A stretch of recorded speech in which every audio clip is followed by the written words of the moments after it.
નમસ્કાર દોસ્તો, જય હિન્દ અને ઇન્સ્પાયર ગુજરાતમાં આપ સૌ દોસ્તોનું હાર્દિક સ્વાગત છે.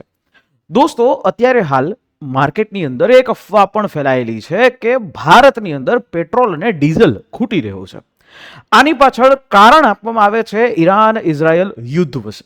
હાલની અંદર જે તમને ખ્યાલ હશે કે સ્ટ્રેટ ઓફ હોર્મુઝ જે બંધ કરી દેવામાં આવ્યું છે ઈરાન દ્વારા, અને એને કારણે દુનિયાના દેશોનું જે ઓઇલ સપ્લાય છે એ થોડા ઘણા પ્રમાણની અંદર એ ડિસરપ્ટ થયું છે, એટલે કે અટકાવાયું છે. તો આની સીધી અસર ભારતને પણ થઈ શકે છે અને ભારતની અંદર પણ પેટ્રોલ અને ડીઝલના ભાવ પણ વધી શકે છે. શું આ વાતની અંદર સત્યતા છે?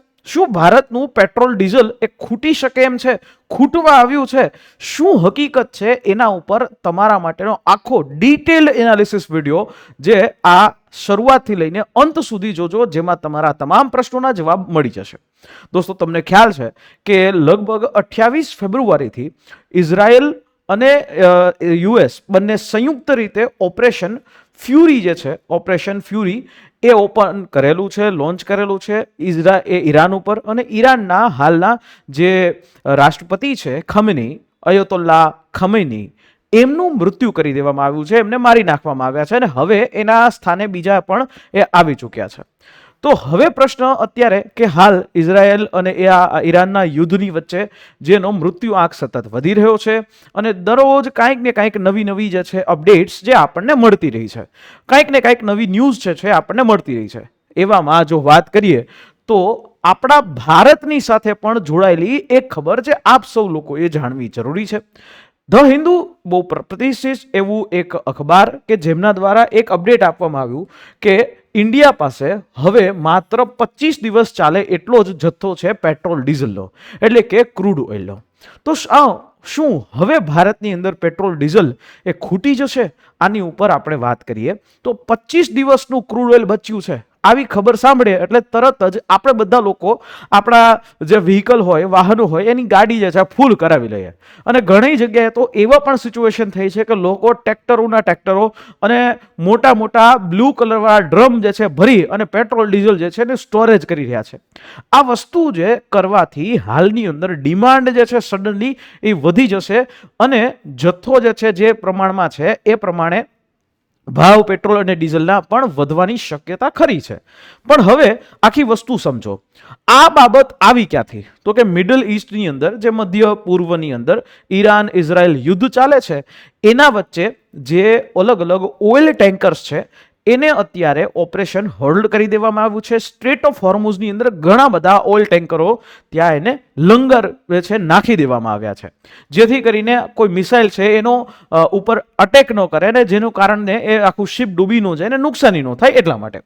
પણ હવે અહીંયા એક ખબર એવી પણ છે કે કતર, એટલે કે મિડલ ઈસ્ટની અંદર એક એવો દેશ કે જેની પાસે ભારત ખૂબ મોટા પ્રમાણમાં લિક્વિફાઈડ નેચરલ ગેસ જે છે, એટલે કે એલએનજી છે, એ આપવાની ભારતને ના પાડી છે. સીધું આ વાત આવે એટલે આપણે સીધો પ્રશ્ન ઉભો થાય, શા માટે ના પાડી? એની ઉપર પણ આગળ આપણે વાત કરીએ. પણ અત્યારે આખી જ વસ્તુ છે એનું સાચું ગણિત સમજાવવા માટે જ તમારી સામે આ વિડીયો એ લઈ અને આવ્યો છું. જો આ વિડીયો ગમે તો તમારા મિત્રો સાથે શેર કરજો. હાલની અંદર જે વિશ્વયુદ્ધ ચાલી રહ્યું છે કે જેની અંદર જે ઈરાન ઇઝરાયલનું યુદ્ધ, આની પહેલા રશિયા અને યુક્રેન યુદ્ધ, જ્યારે આવા પ્રકારના યુદ્ધો જે છે ચાલતા હોય તો એની અંદર સીધી અસર કોના ઉપર થાય? લોકો ઉપર થાય. સામાન્ય લોકો, તમારા મારા જેવા મિડલ ક્લાસ લોકો ઉપર થાય. અને આવા યુદ્ધની અસરો ભારતને થાય જ, અને ભારતના લોકોના ખિસ્સા ઉપર, ભારતના લોકોના રોજીરોટી ઉપર આની અસર થાય છે.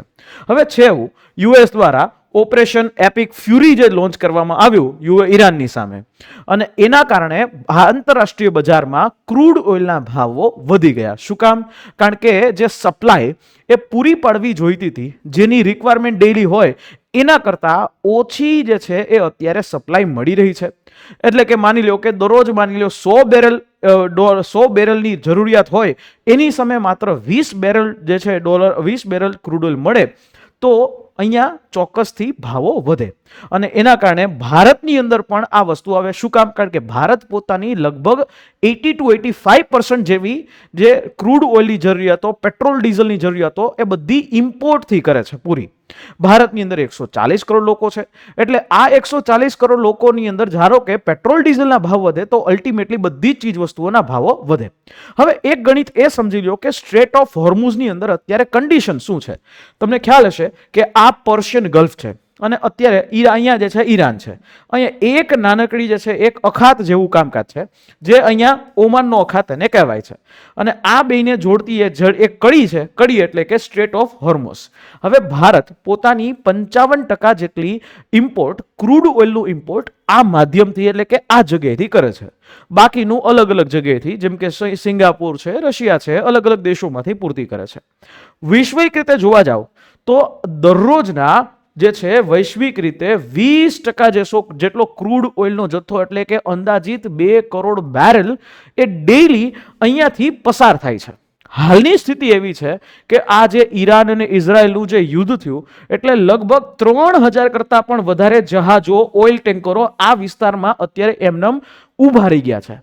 હવે આ ઊભા રહેવાના કારણે ક્રૂડ ઓઇલ જે છે જ્યાં પહોંચવું જોઈએ એ પહોંચ્યું નથી. અહીંયા આ સ્ટ્રેટ ઓફ હોર્મુઝ છે જેની લંબાઈ આ આખી 50 કિલોમીટર છે, કે જેની અંદર અલગ અલગ ટાપુઓ છે. 8 ટાપુઓ આ આટલા વિસ્તારમાં છે. આ 8 ટાપુઓમાંથી 7 ટાપુ છે કે જેના ઉપર ઈરાનનો કબજો છે. એટલે માની લ્યો કાલ સવારે કોઈ પણ ટેન્કર છે, કોઈ પણ જે શિપ છે એ અહીંયાથી પસાર થાય તો પણ ઈરાન છે એ અહીંયા એટેક કરે અને એક જહાજને તોડી પાડે, એટલે ખૂબ મોટી નુકસાની થઈ શકે છે. અને આની અંદર પણ માત્ર 3 કિલોમીટરનો એક પટ્ટો છે કે જ્યાંના ઉપરથી કોઈ પણ શિપ જે છે પસાર થઈ શકે. બાકીની જે વિસ્તાર છે ત્યાં એ શિપ જે મોટા હોય અંદર જે છે એ ડૂબી જાય, એટલે એવી રીતે ન જઈ શકે. એટલે આની જે નેવિગેશનલ ચેનલ છે એ માત્ર 3 કિલોમીટરનો જ એક રસ્તો છે કે જેના ઉપરથી એ કોઈ શિપ પસાર થઈ શકે. હવે આટલા એરિયાની અંદર, આ એરિયાની અંદર કેટલા 3200 કરતાં પણ વધારે આવા ઓઇલ ટેન્કર્સ ઊભા રહી ગયા છે. એટલે આમ જોવા જાવ તો સ્ટોક માંથી થઈ ગયો છે, માંથી નીકળી ગયો છે, પણ જહાજની અંદર છે, મોટા શિપની અંદર છે ને, એને કારણે અહીંયા આખા વિશ્વની અંદર ક્રૂડ ઓઇલના ભાવો ધીમે ધીમે વધશે. કતરે અહીંયા એક વાત કરી, કારણ કે ભારત એલએનજી એટલે કે લિક્વિફાઈડ નેચરલ ગેસ છે એનું જે ઉત્પાદન એ કતર કરી રહ્યું છે ખૂબ મોટા પ્રમાણમાં, અને ભારત જે છે એ પોતાનું જરૂરિયાતો એલએનજીની એ કતરથી મંગાવી રહ્યું છે. કતરે અત્યારે હાલ એવું જણાવ્યું છે કે હાલની જે કન્ડિશન પ્રમાણે અમે આપને એટલે કે ભારતને એલએનજીનો લિક્વિફાઈડ નેચરલ ગેસનો જથ્થો પૂરું પાડી શકે એમ નથી. શા માટે? કારણ કે આ એલએનજી જ્યારે એને ટ્રાન્સપોર્ટ કરવામાં આવે અને સ્ટ્રેટ ઓફ હોર્મુઝની અંદર એને ત્યાંથી પસાર કરવામાં આવે અને ન કરે નારાયણ, અને એના ઉપર કોઈ મિસાઇલ એટેક થાય તો ખૂબ મોટું પ્રમાણમાં નુકસાન થાય. ભારત અત્યારે 54% એલએનજી છે એ ગલ્ફ દેશોમાંથી મંગાવે છે, અને એમાંથી પણ 40% જેટલો જથ્થો તો એકલું કતરમાંથી મંગાવી રહ્યું છે. એટલે કતરે અત્યારે હાલ આપણને એલએનજી, જ્યાં સુધી આ સિચ્યુએશન ક્લિયર ન થાય ત્યાં સુધી એલએનજી આપવાની ના પાડી દીધી. લિક્વિફાઈડ નેચરલ ગેસ છે એ આપવાની ના પાડી દીધી. એટલે અહીંયા પ્રશ્ન ઊભો થઈ ગયો કે આવી રીતે જે છે એ શું કામ? કારણ કે અહીંયા એ સ્ટ્રેટ ઓફ હોર્મુઝની અંદર કોઈ એટેક થાય, કોઈ મિસાઇલ જે છે એના ઉપર પડે, જે એના લીધે એ નુકસાન થઈ શકે છે. બરાબર. અને કેટલું મોટું નુકસાન થઈ શકે કે જેથી કરીને આસપાસના કેટલાક વિસ્તારોમાં નુકસાની થઈ શકે એમ છે. બરાબર. ભયાનક વિસ્ફોટ જે છે એ સર્જી શકે છે અત્યારની આ કન્ડિશન પ્રમાણે. અને શું કામ? આ જીવતો બોમ્બ જેવું કામકાજ છે. એલએનજી હોય, એલએનજી એટલે લિક્વિફાઈડ નેચરલ ગેસ, જે કુદરતી ગેસ હોય એને લિક્વિડની અંદર -162 સેન્ટીગ્રેડની અંદર ટેમ્પરેચરમાં એ લિક્વિડ બનાવી દેવામાં આવે અને એને તમે કમ્પ્રેસ્ડ કરવામાં આવે અને લિક્વિફાઈડ નેચરલ ગેસ છે બનાવવામાં આવે અને એનું ટ્રાન્સપોર્ટેશન છે એ કરવામાં આવે. આ રીતે એલએનજી એનું વહન થાય. હવે એલએનજી ઉપર ધારો કે સ્ટોક નથી તો એની સીધી અસર સીએનજી ઉપર પડશે.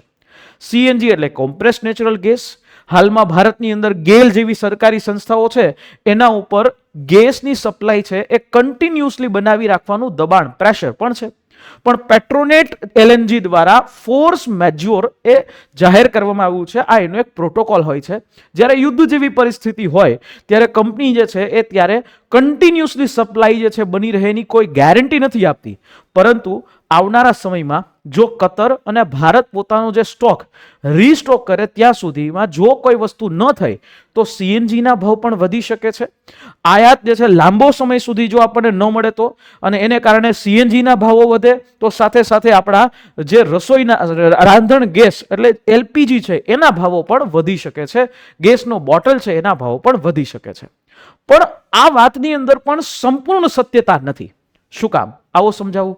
અહીંયા અફવાઓ ખૂબ મોટા પ્રમાણમાં છે, પણ હવે રાજ્યસભાની અંદર 9 ફેબ્રુઆરીના રોજ જાહેર કરવામાં આવ્યું કે ભારત પાસે 74 દિવસ સુધીનું ક્રૂડ ઓઇલનો જથ્થો છે.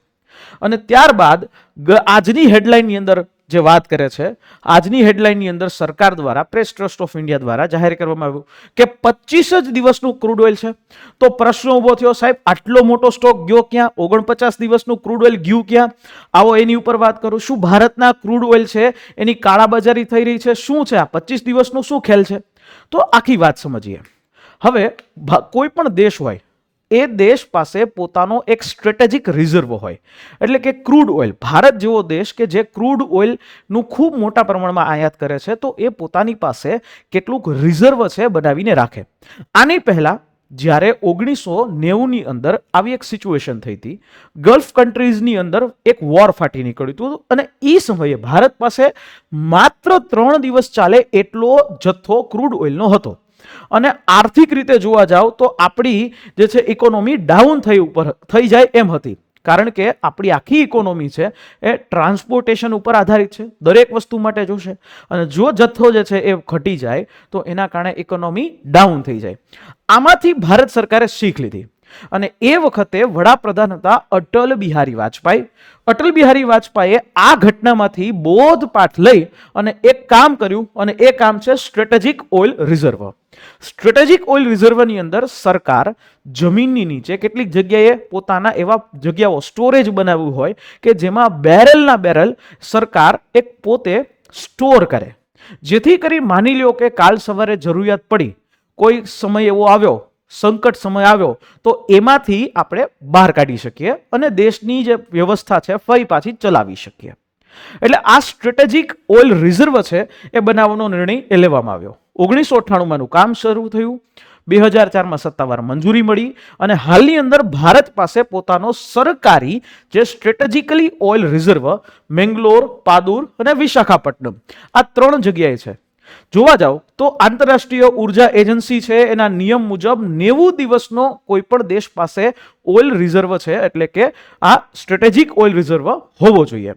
ભારત પાસે વાત કરીએ તો આવો જથ્થો છે એ છે ખરી, પણ કેટલા દિવસ ચાલે એટલો? લગભગ 10-15 દિવસ ચાલે એટલો, બરાબર. અને છેક વસ્તી મુજબ જોવા જાવ તો 20-25 દિવસ ચાલે એટલો જથ્થો છે.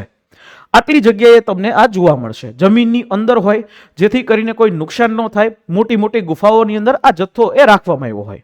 હવે ગણિત સમજાવું કે સ્ટ્રેટેજિકલી ઓઇલ રિઝર્વ છે એ 9 થી 10 દિવસ માની લ્યો.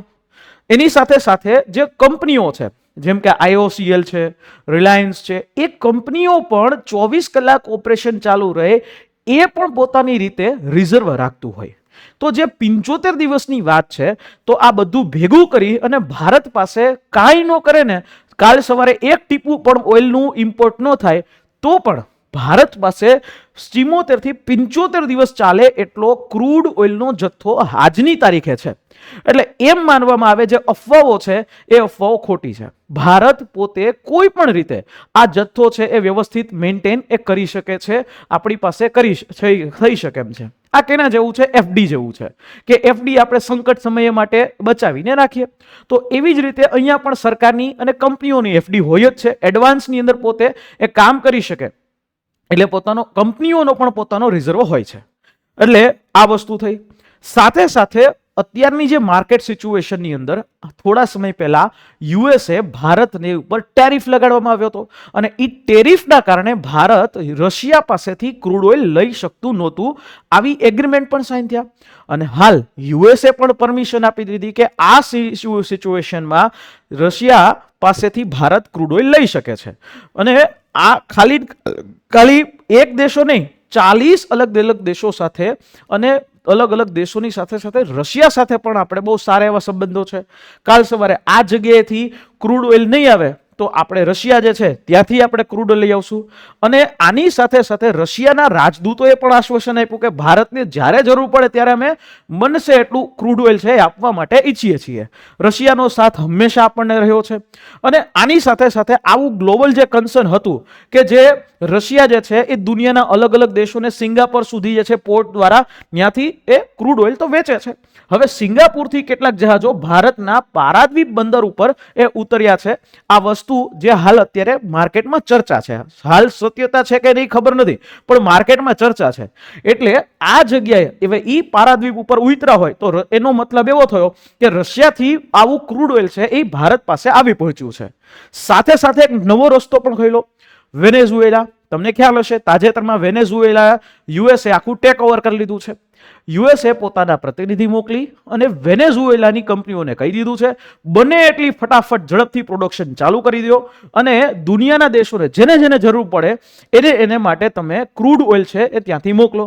પણ હા, એ થોડું કદાચ કોસ્ટલી પડી શકે, પણ હા, વૈશ્વિક બજારની અંદર ક્રૂડ ઓઇલની માર્કેટ બરાબર રીતે ચાલવા માટે અને ક્રૂડ ઓઇલના ભાવ ન વધે એના માટે આવા પ્રયત્નો હાલ થઈ રહ્યા છે. તો આવા પ્રકારના પ્રયત્નો જ્યારે થઈ રહ્યા હોય, આવા પ્રકારના પ્રયત્નો જે છે એ થઈ રહ્યા હોય તો ભારત સરકાર પૂરેપૂરી રીતે સજ્જ છે. એટલે આનો મતલબ એમ થયો કે આ જે વાત ભારતની ક્રૂડ ઓઇલ જે છે, ભારતના પેટ્રોલ ડીઝલમાં કદાચ ભાવ વધારો થોડો ઘણો જોવામાં આવી શકે, પણ હવે હાવ જે છે પેટ્રોલ ડીઝલ પૂરું થઈ જશે આ વાત શક્ય નથી. ભારત સરકાર કોઈક ને કોઈક રીતે આ જથ્થો જે છે એ કરી લેશે.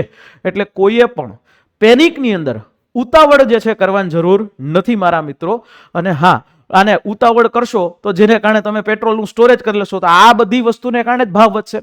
તો આરામથી સિમ્પલ રીતે સારી રીતે જે છે જે ચાલે છે એમ ચાલતું રહેશે. અને હા, જ્યારે જે સરકાર તરફથી તમને જાણ કરવામાં આવે એ પ્રકારના આદેશોનું પાલન તમે કરી શકો છો. એટલે આનો મતલબ કે હવે આવનારા સમયની અંદર પેટ્રોલ ડીઝલના થોડા ઘણા ભાવ વધી શકે, પણ એની અસર મોંઘવારી ઉપર ચોક્કસથી થશે. જ્યાં સુધી આ યુદ્ધ ચાલુ છે ત્યાં સુધી મોંઘવારી વધવાના ચાન્સીસ છે જ, પણ એના ઉપર આપણે આગળ પણ હજી વાત કરતા રહેશું, આપને અપડેટ આપતા રહેશું, શું કરવું શું ન કરવું એની ઉપર માહિતી આપતા રહેશું. પણ હા, આ વિડીયો ગમ્યો હોય તો નીચે સબસ્ક્રાઇબનું બટન છે દબાવી દેજો અને તમારા માટે આ જ પ્રકારના કન્ટેન્ટ અમે લાવતા રહીએ એના માટે અમને પ્રોત્સાહન આપતા રહેજો. હા, પરિવાર સાથે શેર જરૂર કરજો. મળીશું નેક્સ્ટ સેશનમાં. જય હિન્દ, જય ભારત.